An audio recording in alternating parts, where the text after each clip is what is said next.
ਸਤਿ ਸ਼੍ਰੀ ਅਕਾਲ, ਤੁਸੀਂ ਜੁੜੇ ਹੋਏ ਹੋ ਕੈਨੇਡੀਅਨ 7 ਦੇ ਨਾਲ। ਮੈਂ ਹਾਂ ਸ਼ੀਤਲ ਠਾਕੁਰ। ਖਬਰਾਂ ਦਾ ਬੁਲੇਟਿਨ ਲੈ ਕੇ ਹਾਜ਼ਰ ਹੋ ਚੁੱਕੀ ਹਾਂ। ਇੱਕ ਝਾਤ ਮਾਰਦੇ ਹਾਂ ਅੱਜ ਦੀਆਂ ਚੋਣਵੀਆਂ ਖਬਰਾਂ ਤੇ।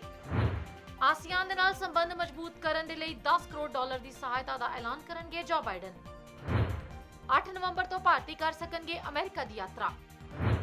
ਅਮਰੀਕੀ ਟਿਕਟੌਕ ਸਟਾਰ ਨੇ ਪਤਨੀ ਅਤੇ ਪ੍ਰੇਮੀ ਦੇ ਨਾਲ ਬੇਰਹਿਮੀ ਦੇ ਨਾਲ ਕੀਤਾ ਸੀ ਕਤਲ। ਹੁਣ ਸੁਣਾਇਆ ਗਿਆ ਉਹਨਾਂ ਦੇ ਖਿਲਾਫ ਫੈਸਲਾ। ਅਮਰੀਕਾ ਦੇ ਵਿੱਚ ਕੋਰੋਨਾ ਪੀੜਤਾਂ ਦੀ ਗਿਣਤੀ ਹੋਈ 4.55 ਕਰੋੜ ਤੋਂ ਪਾਰ।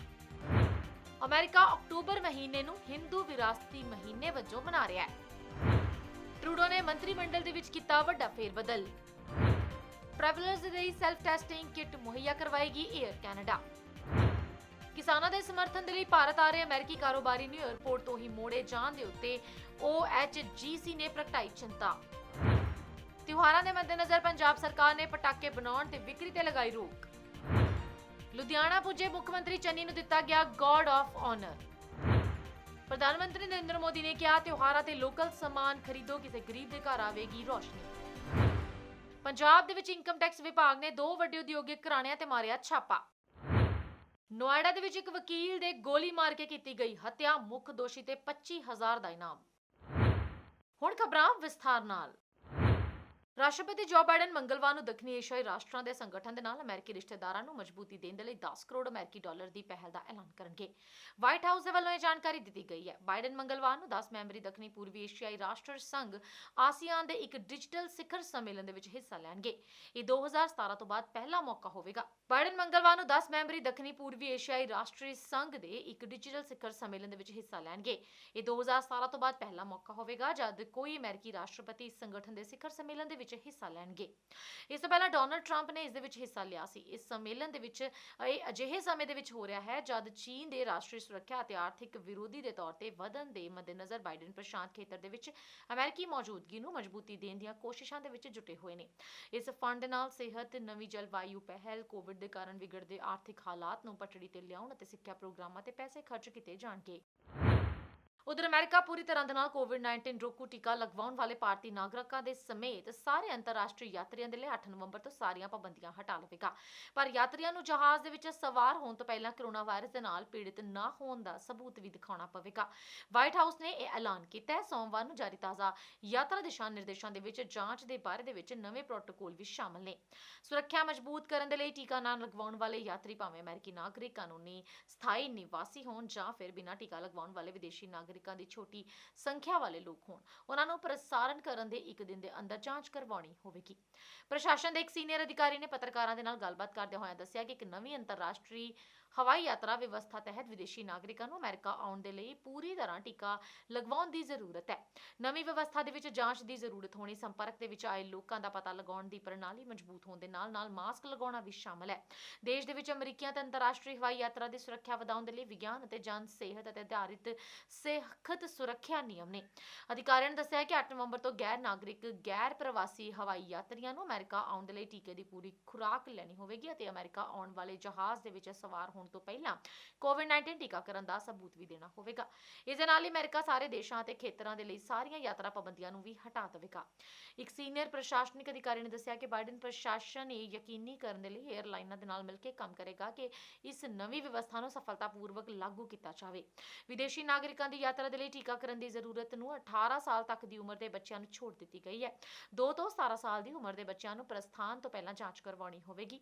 ਵਾਈਟ ਹਾਊਸ ਨੇ ਕਿਹਾ ਕਿ ਜੇਕਰ ਕੋਈ ਬੱਚਾ ਟੀਕੇ ਦੀ ਪੂਰੀ ਤਰ੍ਹਾਂ ਖੁਰਾਕ ਲੈ ਚੁੱਕੇ ਬਾਲਗ ਦੇ ਨਾਲ ਯਾਤਰਾ ਕਰ ਰਿਹਾ ਹੈ ਤਾਂ ਉਹ ਪ੍ਰਸਥਾਨ ਤੋਂ 3 ਦਿਨ ਪਹਿਲਾਂ ਜਾਂਚ ਕਰਵਾ ਸਕਦਾ ਹੈ। ਜੇਕਰ ਟੀਕੇ ਦੀ ਖੁਰਾਕ ਨਾ ਲੈਣ ਵਾਲਾ ਬੱਚਾ ਇਕਲੌਤਾ ਜਾਂ ਫਿਰ ਟੀਕਾ ਨਾ ਲਗਾਉਣ ਵਾਲੇ ਬਾਲਗ ਦੇ ਨਾਲ ਯਾਤਰਾ ਕਰ ਰਿਹਾ ਹੈ ਤਾਂ ਉਹਨਾਂ ਨੂੰ ਪ੍ਰਸਥਾਨ ਦੇ 1 ਦਿਨ ਦੇ ਅੰਦਰ ਜਾਂਚ ਕਰਵਾਉਣੀ ਹੋਵੇਗੀ।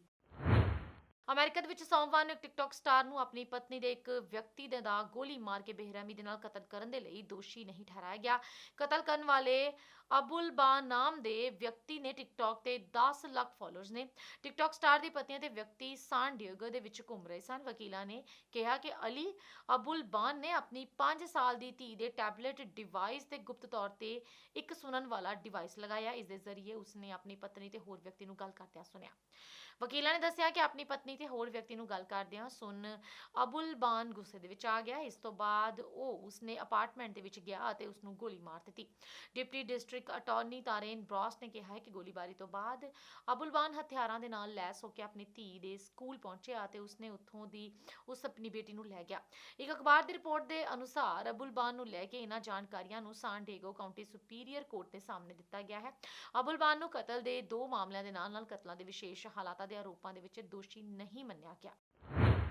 ਉਧਰ ਅਮਰੀਕਾ ਦੇ ਵਿੱਚ ਕਰੋਨਾ ਵਾਇਰਸ ਦੇ ਨਾਲ ਮਹਾਮਾਰੀ ਦੇ ਲਗਾਤਾਰ ਵੱਧ ਰਹੇ ਮਾਮਲਿਆਂ ਦੇ ਕਾਰਨ ਇੱਥੇ ਪੀੜਤ ਲੋਕਾਂ ਦੀ ਗਿਣਤੀ ਇਸ ਵੇਲੇ 4,55,44,939 ਦੇ ਪਾਰ ਹੋ ਚੁੱਕੀ ਹੈ।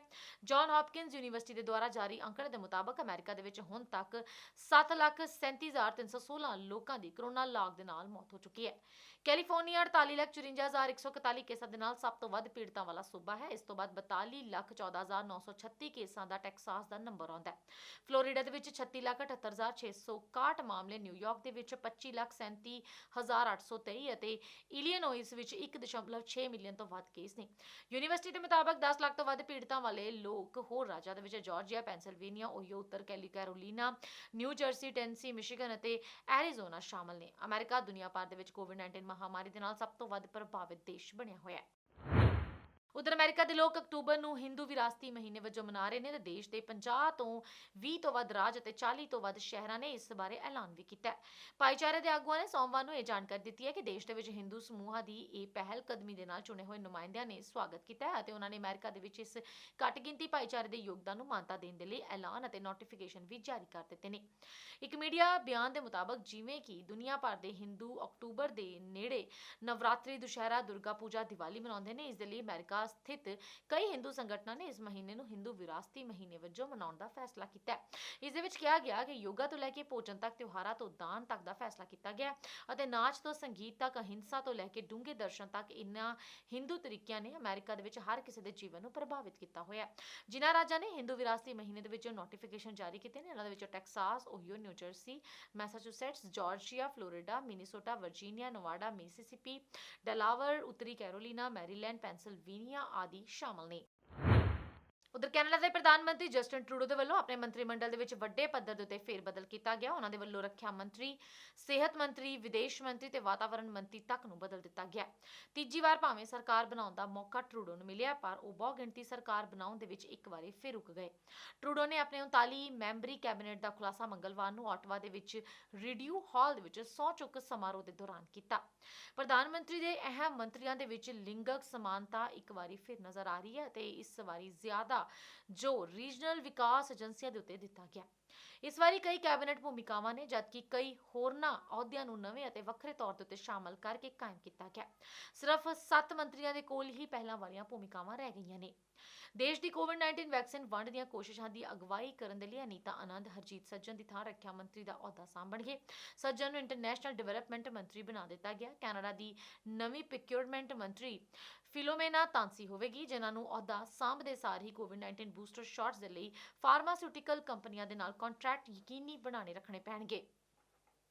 ਕਰਾਊਨ ਇੰਡੀਜੀਨੀਅਸ ਰਿਲੇਸ਼ਨਸ ਤੋਂ ਬਦਲ ਦਿੱਤੇ ਗਏ ਨੇ ਅਤੇ ਇਹ ਮੰਤਰਾਲਾ ਹੁਣ ਮਾਰਕ ਮਿਲਰ ਨੂੰ ਦਿੱਤਾ ਗਿਆ ਹੈ। ਜੀਨ ਯਵੇਸ ਡਕਲਜ਼ ਨੂੰ ਨਵਾਂ ਸਿਹਤ ਮੰਤਰੀ ਬਣਾਇਆ ਗਿਆ। ਬੈਨਟ ਉਹਨਾਂ ਦੇ ਨਾਲ ਐਸੋਸੀਏਟ ਮਿਨਿਸਟਰ ਆਫ ਹੈਲਥ ਦੇ ਨਾਲ ਤੇ ਮੈਂਟਲ ਹੈਲਥ ਐਂਡ ਐਡਿਕਸ਼ਨਜ਼ ਮਿਨਿਸਟਰ ਦਾ ਅਹੁਦਾ ਵੀ ਸੰਭੇਗੀ। ਅਹਿਮਦ ਹੁਸੈਨ ਨੂੰ ਹਾਊਸਿੰਗ, ਡਾਇਵਰਸਿਟੀ ਐਂਡ ਇਨਕਲਜ਼ ਮੰਤਰੀ ਬਣਾ ਦਿੱਤਾ ਗਿਆ। ਪਬਲਿਕ ਸੇਫਟੀ ਮੰਤਰਾਲਾ ਵੀ 2 ਹਿੱਸਿਆਂ ਦੇ ਵਿੱਚ ਵੰਡਿਆ ਗਿਆ। ਬਿਲ ਬਲੇਅਰ ਐਮਰਜੈਂਸੀ ਪ੍ਰੀਪੇਅਰਡਨੈਸ ਵਾਲਾ ਪਾਸਾ ਵੇਖਣਗੇ, ਜਦਕਿ ਮਾਰਕੋ ਮੈਡੀਸਨ ਪਬਲਿਕ ਸੇਫਟੀ ਸੰਭਾਲਣਗੇ। ਇਮੀਗ੍ਰੇਸ਼ਨ, ਰਿਫਿਊਜੀਜ਼ ਐਂਡ ਸਿਟੀਜ਼ਨਸ਼ਿਪ ਮੰਤਰੀ ਦਾ ਅਹੁਦਾ ਮਾਰਕ ਹਾਲੈਂਡ ਹੁਣ ਸਰਕਾਰ ਦੇ ਹਾਊਸ ਲੀਡਰ ਹੋਣਗੇ। ਬਰਦਿਸ਼ ਚੱਗਰ ਤੇ ਸੀਨੀਅਰ ਲਿਬਰਲ ਆਗੂ ਮਾਰਕ ਗਾਰਨੀਓ ਨੂੰ ਕੈਬਨਿਟ ਤੋਂ ਬਾਹਰ ਕਰ ਦਿੱਤਾ ਗਿਆ ਅਤੇ ਹੁਣ ਵਿਦੇਸ਼ ਮੰਤਰਾਲਾ ਮਿਲੇਨੀ ਜੋਲੀ ਦੇਖਣਗੇ। ਜੋਨਾਥ ਵਿਲਕਸਨ ਐਨਵਾਇਰਨਮੈਂਟ ਦੀ ਥਾਂ ਨੈਚੁਰਲ ਰਿਸੋਰਸਿਜ਼ ਮੰਤਰਾਲਾ ਸੰਭਾਲਣਗੇ ਤੇ ਲੰਬੇ ਸਮੇਂ ਤੋਂ ਐਨਵਾਇਰਨਮੈਂਟਲ ਕਾਰਕੁਨ ਸਟੀਵਨ ਗਿਲਬਰਟ ਕੈਨੇਡਾ ਦੇ ਨਵੇਂ ਐਨਵਾਇਰਨਮੈਂਟਲ ਮੰਤਰੀ ਹੋਣਗੇ। ਇਸ ਤੋਂ ਇਲਾਵਾ ਹੋਰ ਵੀ ਕਈ ਮੰਤਰੀਆਂ ਦੀ ਜਿਹੜੀ ਹੈ ਸੂਚੀ ਬਦਲ ਦਿੱਤੀ ਗਈ ਹੈ। ਉਧਰ ਕੋਵਿਡ-19 ਟੈਸਟਿੰਗ ਦੇ ਲਈ ਕੈਨੇਡਾ ਦੀ ਸਭ ਤੋਂ ਵੱਡੀ 에ਅਰਲਾਈਨ ਦੇ ਵਿੱਚ ਇੱਕ ਨਵਾਂ ਬਦਲ ਪੇਸ਼ ਕੀਤਾ ਗਿਆ। ਅਜਿਹਾ ਸਫ਼ਰ ਦੌਰਾਨ ਕਲੀਨਿਕ ਦੀ ਲੋੜ ਨੂੰ ਖਤਮ ਕਰਨ ਦੇ ਲਈ ਕੀਤਾ ਜਾ ਰਿਹਾ ਹੈ। ਸੋਮਵਾਰ ਨੂੰ 에ਅਰਲਾਈਨ ਨੇ ਐਲਾਨ ਕੀਤਾ ਹੈ ਕਿ ਉਹ ਪੋਰਟੇਬਲ ਐਂਟੀਜਨ ਟੈਸਟ ਕਿਟਸ ਤਿਆਰ ਕਰੇਗੀ, ਜਿਸ ਨੂੰ ਦੇਸ਼ ਛੱਡਣ ਸਮੇਂ ਯਾਤਰੀ ਖਰੀਦ ਕੇ ਆਪਣਾ ਕੋਵਿਡ-19 ਟੈਸਟ ਆਪ ਕਰ ਸਕਣਗੇ। ਕੰਪਨੀ ਦੇ ਵੱਲੋਂ ਜਾਰੀ ਕੀਤੇ ਗਏ ਬਿਆਨ ਦੇ ਵਿੱਚ ਆਖਿਆ ਗਿਆ ਹੈ ਕਿ ਕੈਨੇਡਾ ਸਰਕਾਰ ਦੀਆਂ ਕੋਵਿਡ-19 ਟੈਸਟ ਕਰਵਾਉਣ ਸੰਬੰਧੀ ਸ਼ਰਤਾਂ ਨੂੰ ਪੂਰਾ ਕਰਨ ਦੇ ਲਈ ਯਾਤਰੀ ਕੈਨੇਡਾ ਆਉਣ ਤੋਂ ਪਹਿਲਾਂ ਇਹ ਕਿੱਟਾਂ ਖਰੀਦ ਕੇ ਆਪਣਾ ਟੈਸਟ ਕਰ ਸਕਦੇ ਨੇ ਅਤੇ ਉਹਨਾਂ ਨੂੰ ਕੋਵਿਡ-19 ਟੈਸਟ ਕਰਾਉਣ ਦੇ ਲਈ ਕਈ ਕਲੀਨਿਕ ਲੱਭਣ ਦੀ ਲੋੜ ਨਹੀਂ ਹੋਵੇਗੀ। ਇਹ ਟੈਸਟ ਸਵਿਚ ਹੈਲਥ ਵੱਲੋਂ ਟੈਲੀ ਹੈਲਥ ਪ੍ਰੋਫੈਸ਼ਨਲ ਦੀ ਰਿਮੋਟ ਨਿਗਰਾਨੀ ਹੇਠ ਕੀਤੇ ਜਾਣਗੇ ਅਤੇ ਇਹਨਾਂ ਦੀ ਇਲੈਕਟ੍ਰੋਨਿਕ ਰਿਪੋਰਟ ਦੇ ਨਾਲ ਹੀ ਨਾਲ ਯਾਤਰੀ ਨੂੰ ਮਿਲ ਜਾਵੇਗੀ ਅਤੇ ਉਹਨਾਂ ਦੇ ਟਰੈਵਲ ਦੇ ਵਿੱਚ ਕੰਮ ਵੀ ਆਵੇਗੀ। ਹਰੇਕ ਕਿਟ ਦੀ ਕੀਮਤ ਟੈਕਸ ਸਮੇਤ $149 ਹੋਵੇਗੀ ਅਤੇ ਐਰੋਪਲੇਨ ਮੈਂਬਰਸ ਦੇ ਲਈ ਡਿਸਕਾਊਂਟ ਵੀ ਉਪਲਬਧ ਹੋਵੇਗਾ। ਇਹ ਐਲਾਨ ਉਸ ਸਮੇਂ ਆਇਆ ਜਦੋਂ ਕੈਨੇਡਾ ਮੁਕੰਮਲ ਵੈਕਸੀਨੇਸ਼ਨ ਵਾਲਿਆਂ ਨੂੰ ਕੌਮਾਂਤਰੀ ਟਰੈਵਲ ਸ਼ੁਰੂ ਕਰਨ ਦੀ ਇਜਾਜ਼ਤ ਅਤੇ ਪੈਨ ਕੈਨੇਡੀਅਨ ਵੈਕਸੀਨ ਪਾਸਪੋਰਟ ਸ਼ੁਰੂ ਕਰਨ ਦੇ ਗੈਰ ਜ਼ਰੂਰੀ ਟਰੈਵਲਸ ਤੋਂ ਪਾਬੰਦੀ ਹਟਾਉਣ ਜਾ ਰਿਹਾ ਹੈ।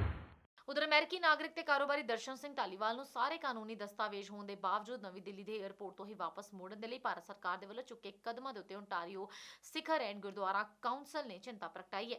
ਪ੍ਰਾਪਤ ਜਾਣਕਾਰੀ ਦੇ ਅਨੁਸਾਰ ਧਾਲੀਵਾਲ ਨੂੰ ਇਸ ਤਰ੍ਹਾਂ ਰੋਕਣ ਦਾ ਕੋਈ ਕਾਰਨ ਨਹੀਂ ਦੱਸਿਆ ਗਿਆ, ਪਰ ਇਹ ਕਿਆਸ ਸਾਰੀਆਂ ਲਗਾਈਆਂ ਜਾ ਰਹੀਆਂ ਨੇ ਕਿ ਭਾਰਤ ਦੇ ਵਿੱਚ ਕਿਸਾਨਾਂ ਦੇ ਵੱਲੋਂ ਕੀਤੇ ਜਾ ਰਹੇ ਅੰਦੋਲਨ ਦੇ ਵਿੱਚ ਉਹਨਾਂ ਦਾ ਸਮਰਥਨ ਕਰਨ ਤੇ ਉਹਨਾਂ ਦੀ ਪਰਿਵਾਰਕ ਫਾਊਂਡੇਸ਼ਨ ਦੇ ਵੱਲੋਂ ਅੰਦੋਲਨ ਵਾਲੀ ਥਾਂ ਦੇ ਉੱਤੇ ਕਮਿਊਨਿਟੀ ਕਿਚਨ ਚਲਾਏ ਜਾਣ ਦੇ ਸੰਬੰਧ ਦੇ ਵਿੱਚ ਉਹਨਾਂ ਨੂੰ ਰੋਕਿਆ ਗਿਆ। ਜੇ ਧਾਲੀਵਾਲ ਦੇ ਖਿਲਾਫ ਕੋਈ ਮੁਜਰਮਾਨਾ, ਦੇਸ਼ ਵਿਰੋਧੀ ਜਾਂ ਕੋਈ ਹੋਰ ਅਜਿਹਾ ਕੋਈ ਕਾਰਨ ਸਰਕਾਰ ਨੂੰ ਮਿਲਦਾ ਤਾਂ ਉਹਨਾਂ ਕਾਰਨਾਂ ਤੇ ਹੋਰਨਾਂ ਨੂੰ ਵੀ ਜਾਣੂ ਕਰਵਾਇਆ ਜਾਣਾ ਜ਼ਰੂਰੀ ਹੈ। ਨਹੀਂ ਤਾਂ ਕਿਸਾਨਾਂ ਦੇ ਸਮਰਥਨ ਦੇ ਲਈ ਲਏ ਗਏ ਧਾਲੀਵਾਲ ਨੂੰ ਬਿਨਾਂ ਮਤਲਬ ਤੋਂ ਰੋਕਣ ਲਈ OHGC ਦੇ ਵੱਲੋਂ ਸਖਤ ਨਿਖੇਧੀ ਕੀਤੀ ਜਾਂਦੀ ਹੈ। ਇਸ ਤੋਂ ਸਾਫ਼ ਮਤਲਬ ਪਤਾ ਲੱਗਦਾ ਕਿ ਸਰਕਾਰ ਕਿਸਾਨਾਂ ਦੇ ਹੱਕ ਵਿੱਚ ਉੱਠਣ ਵਾਲੀ ਆਵਾਜ਼ ਨੂੰ ਦਬਾਉਣਾ ਚਾਹੁੰਦੀ ਹੈ। OHGC ਦੇ ਚੇਅਰਮੈਨ ਕੁਲਤਾਰ ਸਿੰਘ ਗਿੱਲ ਨੇ ਆਖਿਆ ਕਿ ਅਸੀਂ ਕਿਸਾਨ ਅੰਦੋਲਨ ਦਾ ਹੱਲ ਕੱਢੇ ਜਾਣ ਦੇ ਮਾਮਲੇ ਦੇ ਵਿੱਚ ਸਾਰੇ ਪੱਖ ਖੁੱਲੇ ਰੱਖ ਕੇ ਚੱਲ ਰਹੇ ਹਾਂ, ਹਰ ਕਿਸਮ ਦੀ ਮਦਦ ਦੇ ਲਈ ਤਿਆਰ ਹਾਂ। ਅਸੀਂ ਸੰਯੁਕਤ ਕਿਸਾਨ ਮੋਰਚੇ ਦੀ ਲੀਡਰਸ਼ਿਪ ਦੇ ਨਾਲ ਵੀ ਰਾਬਤਾ ਰੱਖ ਰਹੇ ਹਾਂ ਤੇ ਭਾਰਤ ਸਰਕਾਰ ਦੇ ਨਾਲ ਸਿੱਧਾ ਸੰਪਰਕ ਕਰਨ ਦੀ ਵੀ ਕੋਸ਼ਿਸ਼ ਕਰ ਰਹੇ ਹਾਂ। ਉਹਨਾਂ ਨੇ ਆਖਿਆ ਕਿ ਕੁਝ ਮੀਡੀਆ ਅਦਾਰਿਆਂ ਦੇ ਵੱਲੋਂ OHGC ਨੂੰ ਕਈ ਸ਼ੱਕੀ ਕਿਤਾਬਾਂ ਤੇ ਸੰਸਥਾਵਾਂ ਦੇ ਨਾਲ ਜੋੜ ਕੇ ਪੇਸ਼ ਕਰਨ ਦੇ ਕਾਰਨ ਸਾਡੀਆਂ ਕੋਸ਼ਿਸ਼ਾਂ ਨੂੰ ਊਣਾ ਕਰਕੇ ਵਿਖਾਉਣ ਦੀ ਕੋਸ਼ਿਸ਼ ਕੀਤੀ ਜਾ ਰਹੀ ਹੈ। ਉਧਰ ਪੰਜਾਬ ਸਰਕਾਰ ਦੇ ਵੱਲੋਂ ਤਿਉਹਾਰਾਂ ਦੇ ਮੱਦੇਨਜ਼ਰ ਪਟਾਕੇ ਬਣਾਉਣ ਤੇ ਵਿਕਰੀ ਤੇ ਪਾਬੰਦੀ ਲਗਾਈ ਗਈ ਹੈ। ਸਰਕਾਰ ਦੇ ਵੱਲੋਂ ਸਿਰਫ ਗ੍ਰੀਨ ਪਟਾਕਿਆਂ ਦੀ ਵਰਤੋਂ ਕਰਨ ਦੀ ਇਜਾਜ਼ਤ ਦਿੱਤੀ ਗਈ ਹੈ, ਉਹ ਵੀ ਥੋੜੇ ਸਮੇਂ ਦੇ ਲਈ। ਇਹ ਪਾਬੰਦੀ ਪੰਜਾਬ ਸਰਕਾਰ ਦੇ ਵਿਗਿਆਨ, ਟੈਕਨੋਲੋਜੀ, ਵਾਤਾਵਰਣ ਵਿਭਾਗ ਦੇ ਵੱਲੋਂ ਹੁਕਮ ਜਾਰੀ ਕਰਦਿਆਂ ਲਗਾਈ ਗਈ ਹੈ। ਇਹ ਪਾਬੰਦੀ ਦਾ ਇੱਕ ਕਾਰਨ ਕੋਵਿਡ ਮਹਾਮਾਰੀ ਨੂੰ ਮੰਨਿਆ ਜਾ ਰਿਹਾ ਹੈ, ਕਿਉਂਕਿ ਪੂਰਾ ਦੇਸ਼ ਕੋਵਿਡ ਮਹਾਮਾਰੀ ਦੇ ਵਿੱਚੋਂ ਨਿਕਲ ਰਿਹਾ ਹੈ। ਬਜ਼ੁਰਗਾਂ, ਬੱਚਿਆਂ ਅਤੇ ਹੋਰ ਪ੍ਰਮੁੱਖ ਸਾਹ ਦੀਆਂ ਸਮੱਸਿਆਵਾਂ ਨੂੰ ਦੇਖਦੇ ਹੋਏ ਇਹ ਫੈਸਲਾ ਲਿਆ ਗਿਆ। ਇਸ ਦੇ ਨਾਲ ਹੀ ਨਾਲ ਫਲਿੱਪਕਾਰਟ, ਐਮਾਜ਼ਨ ਆਦਿ ਸਮੇਤ ਈ-ਕਾਮਰਸ ਵੈਬਸਾਈਟਾਂ ਨੂੰ ਵੀ ਆਨਲਾਈਨ ਆਰਡਰ ਨਾ ਲੈਣ ਦੇ ਹੁਕਮ ਜਾਰੀ ਕੀਤੇ ਗਏ ਨੇ। ਉਧਰ ਪੰਜਾਬ ਦੇ ਮੁੱਖ ਮੰਤਰੀ ਚਰਨਜੀਤ ਸਿੰਘ ਚੰਨੀ ਕੈਬਨਿਟ ਮੀਟਿੰਗ ਦੇ ਵਿੱਚ ਹਿੱਸਾ ਲੈਣ ਦੇ ਲਈ ਲੁਧਿਆਣਾ ਪਹੁੰਚ ਚੁੱਕੇ। ਇਸ ਮੌਕੇ ਉਹਨਾਂ ਨੂੰ ਲੁਧਿਆਣਾ ਦੀ ਸਰਕਾਰ ਹਾਊਸ ਪੁੱਜਣ ਤੇ ਗਾਰਡ ਆਫ ਆਨਰ ਦਿੱਤਾ ਗਿਆ।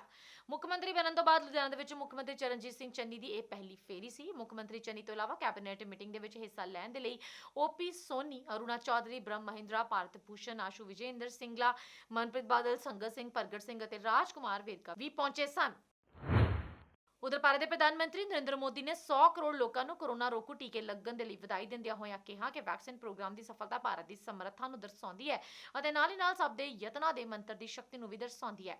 ਐਤਵਾਰ ਸਵੇਰੇ 11 ਵਜੇ ਆਪਣੇ ਮਾਸਿਕ ਰੇਡੀਓ ਪ੍ਰੋਗਰਾਮ ਮਨ ਕੀ ਬਾਤ ਦੇ ਰਾਹੀਂ 82ਵੀਂ ਵਾਰ ਦੇਸ਼ ਵਾਸੀਆਂ ਦੇ ਨਾਲ ਗੱਲਬਾਤ ਕਰਦੇ ਉਹਨਾਂ ਨੇ ਕਿਹਾ ਕਿ ਅਕਤੂਬਰ ਦਾ ਮਹੀਨਾ ਤਿਉਹਾਰਾਂ ਦੇ ਰੰਗਾਂ ਦੇ ਵਿੱਚ ਰੰਗਿਆ ਗਿਆ। ਕੁਝ ਦਿਨ ਬਾਅਦ ਦੀਵਾਲੀ ਤਾਂ ਆ ਰਹੀ ਹੈ, ਪਰ ਨਾਲ ਹੀ ਨਾਲ ਗੋਵਰਧਨ ਪੂਜਾ, ਭਾਈ ਦੂਜ ਅਤੇ ਹੋਰ ਤਿਉਹਾਰ ਵੀ ਆਉਣਗੇ। ਛਠ ਪੂਜਾ ਵੀ ਹੋਵੇਗੀ। ਨਵੰਬਰ ਦੇ ਵਿੱਚ ਸ਼੍ਰੀ ਗੁਰੂ ਨਾਨਕ ਦੇਵ ਜੀ ਦਾ ਪ੍ਰਕਾਸ਼ ਉਤਸਵ ਵੀ ਆ ਰਿਹਾ ਹੈ। ਲੋਕ ਹੁਣ ਤੋਂ ਹੀ ਵੱਖ-ਵੱਖ ਤਰ੍ਹਾਂ ਦੀ ਖਰੀਦਦਾਰੀ ਕਰਨ ਲੱਗ ਪਏ ਨੇ। ਸਭ ਲੋਕਾਂ ਨੂੰ ਇੱਕ ਗੱਲ ਯਾਦ ਰੱਖਣੀ ਚਾਹੀਦੀ ਹੈ ਕਿ ਤਿਉਹਾਰਾਂ ਤੇ ਲੋਕਲ ਉਤਪਾਦ ਖਰੀਦਣੇ ਜਾਣੇ ਚਾਹੀਦੇ ਨੇ। ਕਿਸੇ ਗਰੀਬ ਦੇ ਘਰ ਰੋਸ਼ਨੀ ਆਵੇਗੀ। ਮੋਦੀ ਨੇ ਕਿਹਾ ਕਿ ਸਾਰੇ ਸਿਹਤ ਮੁਲਾਜ਼ਮਾਂ ਨੇ ਆਪਣੇ ਅੰਥਕ ਮਿਹਨਤ ਅਤੇ ਸੰਕਲਪ ਦੇ ਨਾਲ ਇੱਕ ਨਵੀਂ ਮਿਸਾਲ ਪੇਸ਼ ਕੀਤੀ ਹੈ। ਉਹਨਾਂ ਨੇ ਉੱਤਰਾਖੰਡ ਦੇ ਵਿੱਚ ਬਾਗੇਸ਼ਵਰ ਦੀ ਪੂਨਮ ਦੇ ਨਾਲ ਗੱਲਬਾਤ ਕਰਦਿਆਂ ਕਿਹਾ ਕਿ ਸਿਹਤ ਮੁਲਾਜ਼ਮਾਂ ਨੇ ਹਰ ਤਰ੍ਹਾਂ ਦੀ ਚੁਣੌਤੀ ਦਾ ਮੁਕਾਬਲਾ ਕਰਦਿਆਂ ਹੋਇਆਂ ਵੱਧ ਤੋਂ ਵੱਧ ਲੋਕਾਂ ਨੂੰ ਸੁਰੱਖਿਆ ਕਵਚ ਪ੍ਰਦਾਨ ਕੀਤੇ ਨੇ। ਉਹਨਾਂ ਨੇ ਕੋਵਿਡ ਟੀਕਾਕਰਨ ਦੇ ਲਈ 100% ਦੇ ਨਿਸ਼ਾਨਾ ਹਾਸਲ ਕਰਨ ਦੇ ਲਈ ਉੱਤਰਾਖੰਡ ਅਤੇ ਹਿਮਾਚਲ ਪ੍ਰਦੇਸ਼ ਸਰਕਾਰਾਂ ਦੀ ਸ਼ਲਾਘਾ ਵੀ ਕੀਤੀ ਹੈ। ਜੰਮੂ ਕਸ਼ਮੀਰ ਦੇ ਕੁਪਵਾੜਾ ਜ਼ਿਲ੍ਹੇ ਦੀਆਂ ਕਈ ਭੈਣਾਂ ਦੇ ਬਾਰੇ ਜ਼ਿਕਰ ਕਰਦਿਆਂ ਹੋਇਆਂ ਮੋਦੀ ਨੇ ਕਿਹਾ ਕਿ ਮੈਨੂੰ ਪਤਾ ਲੱਗਾ ਹੈ ਕਿ ਇਹ ਭੈਣਾਂ ਕਸ਼ਮੀਰ ਦੇ ਵਿੱਚ ਫੌਜ ਅਤੇ ਸਰਕਾਰੀ ਦਫ਼ਤਰਾਂ ਦੇ ਲਈ ਤਿਰੰਗੇ ਝੰਡਿਆਂ ਦੀ ਸਿਲਾਈ ਕਰਨ ਦਾ ਕੰਮ ਕਰ ਰਹੀਆਂ ਨੇ। ਮੋਦੀ ਨੇ ਕਿਹਾ ਕਿ ਡਰੋਨ ਦੀ ਵਰਤੋਂ ਵੱਖ-ਵੱਖ ਖੇਤਰਾਂ ਦੇ ਵਿੱਚ ਤੇਜ਼ੀ ਦੇ ਨਾਲ ਵੱਧ ਰਹੀ ਹੈ ਤੇ ਸਾਨੂੰ ਇਸ ਤਕਨੀਕ ਦੇ ਵਿੱਚ ਦੇਸ਼ ਨੂੰ ਸਭ ਤੋਂ ਅੱਗੇ ਲਿਜਾਣਾ ਹੈ। ਇਸ ਲਈ ਸਰਕਾਰ ਦੇ ਵੱਲੋਂ ਹਰ ਸੰਭਵ ਕਦਮ ਚੁੱਕੇ ਜਾ ਰਹੇ ਨੇ।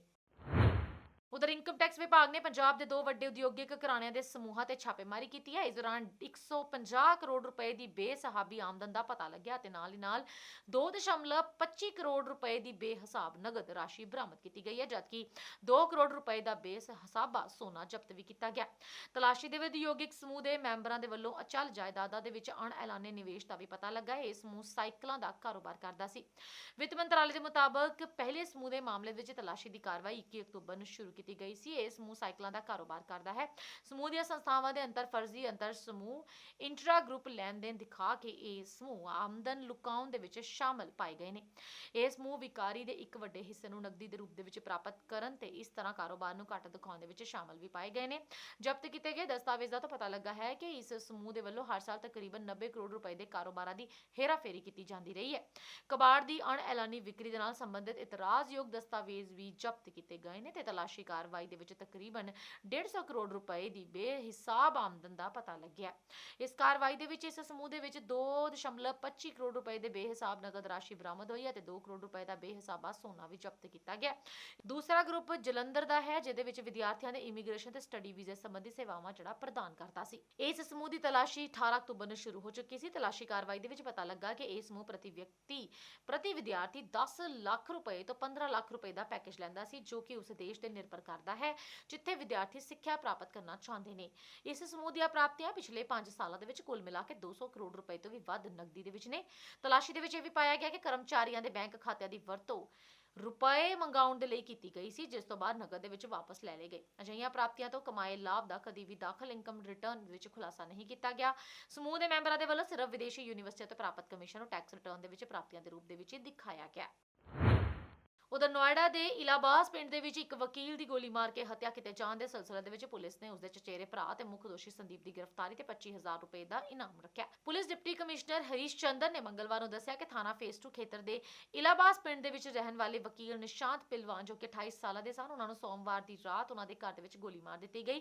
ਗੰਭੀਰ ਸਥਿਤੀ ਦੇ ਵਿੱਚ ਨਿਸ਼ਾਂਤ ਨੂੰ ਇਲਾਜ ਦੇ ਲਈ ਹਸਪਤਾਲ ਦਾਖਲ ਕਰਵਾਇਆ ਗਿਆ, ਜਿੱਥੇ ਡਾਕਟਰਾਂ ਨੇ ਉਹਨਾਂ ਨੂੰ ਮ੍ਰਿਤਕ ਐਲਾਨ ਕਰ ਦਿੱਤਾ। ਡੀਸੀਪੀ ਨੇ ਦੱਸਿਆ ਹੈ ਕਿ ਇਸ ਮਾਮਲੇ ਦੇ ਵਿੱਚ ਮ੍ਰਿਤਕ ਦੇ ਪਰਿਵਾਰ ਪ੍ਰੇਮ ਸਿੰਘ ਨੇ ਅਣਪਛਾਤੇ ਲੋਕਾਂ ਨੂੰ ਨਾਮਜ਼ਦ ਕਰਦੇ ਹੋਇਆ ਥਾਣਾ ਫੇਸ 2 ਦੇ ਵਿੱਚ ਮਾਮਲਾ ਦਰਜ ਕਰਵਾਇਆ ਹੈ। ਉਹਨਾਂ ਨੇ ਦੱਸਿਆ ਕਿ ਮਾਮਲੇ ਦੇ ਖੁਲਾਸੇ ਦੇ ਲਈ ਪੁਲਿਸ ਦੀ 4 ਟੀਮ ਬਣਾਈ ਗਈ ਹੈ। ਉਹਨਾਂ ਨੇ ਵੀ ਦੱਸਿਆ ਕਿ ਜਾਂਚ ਦੌਰਾਨ ਪੁਲਿਸ ਨੂੰ ਪਤਾ ਲੱਗਾ ਹੈ ਕਿ ਨਿਸ਼ਾਂਤ ਦਾ ਕੁਝ ਲੋਕਾਂ ਦੇ ਨਾਲ ਜ਼ਮੀਨ ਨੂੰ ਲੈ ਕੇ ਵਿਵਾਦ ਸੀ। ਅਧਿਕਾਰੀ ਨੇ ਵੀ ਦੱਸਿਆ ਕਿ ਜਾਂਚ ਦੌਰਾਨ ਪੁਲਿਸ ਨੂੰ ਪਤਾ ਲੱਗਾ ਹੈ ਕਿ ਮ੍ਰਿਤਕ ਦੇ ਚਚੇਰੇ ਭਰਾ ਸੰਦੀਪ ਨੇ ਇਸ ਵਾਰਦਾਤ ਨੂੰ ਅੰਜਾਮ ਦਿੱਤਾ ਹੈ। ਉਹਨਾਂ ਨੇ ਦੱਸਿਆ ਕਿ ਉਹਨਾਂ ਦੀ ਗ੍ਰਿਫਤਾਰੀ ਤੇ 25000 ਰੁਪਏ ਦਾ ਇਨਾਮ ਵੀ ਰੱਖਿਆ ਗਿਆ। ਉਧਰ ਕੇਂਦਰ ਸਰਕਾਰ ਨੇ ਅਜਾਇਬ ਘਰ ਤੇ ਸੱਭਿਆਚਾਰਕ ਖੇਤਰ ਵਿਕਾਸ ਦੇ ਮੁੱਖ ਕਾਰਜਕਾਰੀ ਅਧਿਕਾਰੀ CEO ਰਾਘਵਿੰਦਰ ਸਿੰਘ ਦਾ ਅਸਤੀਫਾ ਮਨਜ਼ੂਰ ਕਰ ਲਿਆ। ਕਰਮਚਾਰੀ ਮੰਤਰਾਲੇ ਦੇ ਵੱਲੋਂ ਮੰਗਲਵਾਰ ਨੂੰ ਜਾਰੀ ਇੱਕ ਹੁਕਮ ਦੇ ਵਿੱਚ ਇਹ ਜਾਣਕਾਰੀ ਦਿੱਤੀ ਗਈ ਹੈ। ਹੁਕਮ ਦੇ ਵਿੱਚ ਕਿਹਾ ਗਿਆ ਕਿ ਸਿੰਘ ਦਾ ਅਸਤੀਫਾ 8 ਅਕਤੂਬਰ 2021 ਵੱਲੋਂ ਮਨਜ਼ੂਰ ਕੀਤਾ ਗਿਆ। ਸਿੰਘ ਪੱਛਮੀ ਬੰਗਾਲ ਕਾਡਰ ਦੇ 1983 ਬੈਚ ਦੇ ਸੇਵਾ ਮੁਕਤ IAS ਅਧਿਕਾਰੀ ਨੇ ਅਤੇ ਉਹਨਾਂ ਨੂੰ ਸਤੰਬਰ 2019 ਦੇ ਵਿੱਚ DMC ਦਾ 3 ਸਾਲ ਦੇ ਲਈ CEO ਬਣਾਇਆ ਗਿਆ ਸੀ। ਇਸ ਦੇ ਨਾਲ ਹੀ ਖਬਰਾਂ ਦੇ ਇਸ ਬੁਲੇਟਿਨ ਦੇ ਵਿੱਚ ਅੱਜ ਫਿਲਹਾਲ ਇੰਨਾ ਹੀ। ਆਪਣੀ ਦੋਸਤ ਸ਼ੀਤਲ ਨੂੰ ਦਿਓ ਇਜਾਜ਼ਤ ਤੇ ਤੁਸੀਂ ਜੁੜੇ ਰਹੋ ਕੈਨੇਡੀਅਨ ਸਾਥ ਦੇ ਨਾਲ।